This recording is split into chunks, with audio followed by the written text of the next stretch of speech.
Greetings, everyone. Well, it certainly has been a pretty wild time in the market, and we are here for you in terms of communicating what we know or what we understand at the moment, and that's what I'm here to do. You know, I've been getting the question, what keeps you awake at night? I can tell you honestly, the one thing that keeps me up at night is that as the market goes down and our strategy is punished disproportionately, what keeps me up at night is knowing that some people are going to panic if they're looking at their accounts on a day-to-day basis. You know, we keep saying, almost every time I talk, I say we have a 5-year investment time horizon. At the moment, we are close to, from an expectations point of view, a record in terms of what we expect from our portfolios during the next 5 years at a compound annual rate of return. I've seen it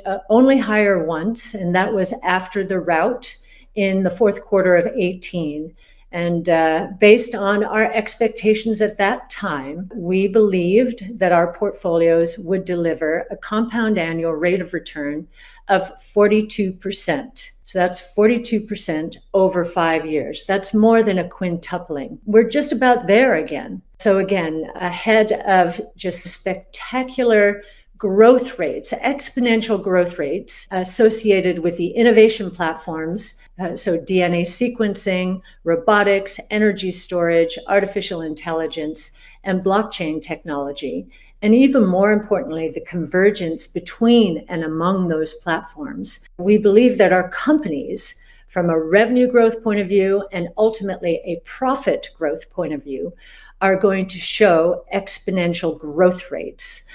And we would assume, now we may not be right, but we would assume that the stocks would award them or the market would reward them accordingly. So with that said, just let me talk a little bit about FUD, fear, uncertainty, and doubt, in a market when Chairman Powell, Federal Reserve Chairman Powell, sort of changed his mind from inflation is transitory to perhaps it's not transitory. I think that has unnerved the markets, and we've got investors and analysts fleeing back to their benchmarks. Our strategies typically include stocks that are not in the broad-based benchmarks, and so our stocks are the ones they sell in order to move back into the benchmarks.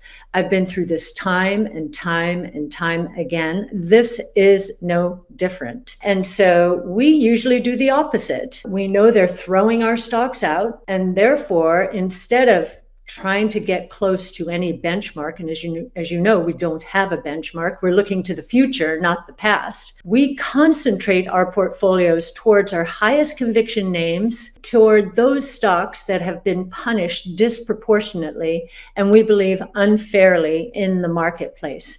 And just to give you a glimpse of what I mean, our portfolios, our strategies have been associated with stay-at-home stocks because they treated us so well during the coronavirus crisis.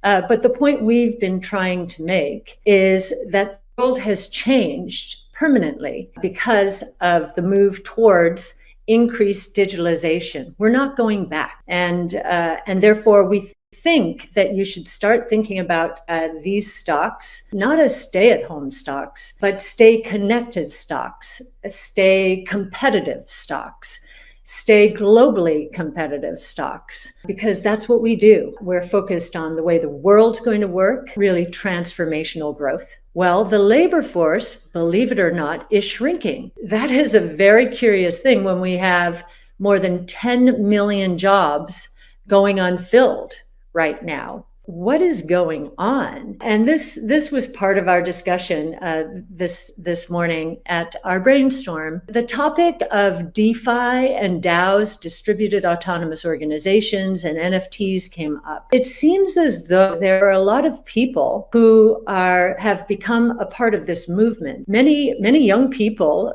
who graduated from terrific colleges are leaving their engineering and other jobs at Google and Facebook and Amazon to pursue this dream. And they don't even know really where they're going. They're experimenting, they're exploring, and they're trying to find their way in this new world. It's really could define the future of work, where it will be itemized.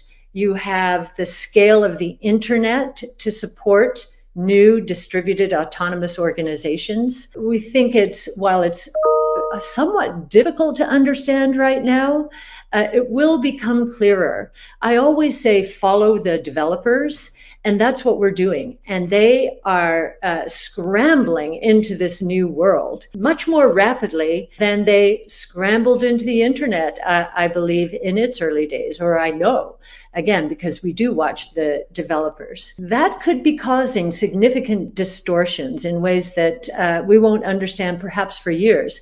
And certainly the economic statistics are not going to keep up with this. They're going to be revised and revised and revised until the government really has a handle on it. And that could take 10 years. We're probably going to continue to be puzzled by employment reports going forward. Interestingly, in this report, while non-farm payrolls, which really is a survey of corporations, establishments, that metric disappeared. Household employment, which takes into account more small businesses, mom and pop, self-employed, that metric was up 1.1 million units. That's a very strong number. I would not consider this employment report weak. And in fact, there was another metric in it that I found very interesting. The average work week up about 0.5%. That's a very strong metric, and it more than offsets the disappointment in non-farm payrolls. So if we look at average hours worked for the fourth quarter, just kind of get a sense of what that's going to be, it could be more than 5% at an annual rate. Now, if you slap a little productivity on top of that, you could have a 7% real GDP growth quarter, which would be phenomenal. But somehow the market isn't very excited by this. Now, why might that be? Before I get there, I'll just mention one other metric in the employment report, average hourly earnings. They disappointed on the low side of expectations. They were up 0.26%. Expectations were 0.4%. And on a year-over-year basis, they're back down to 4.8, having touched 5% in the original report. So that's interesting, because those who are fearing inflation remember or have read about the wage price spiral that plagued the US economy and many other parts of the world in the 70s. Well, that's not happening, at least not yet. So that's a very important number. And oh, by the way, 4.8% on a year-over-year basis. If we are right and productivity is going to move up 2 to 3 to 4% in the next few years, we should have wage growth in that range as workers become more productive.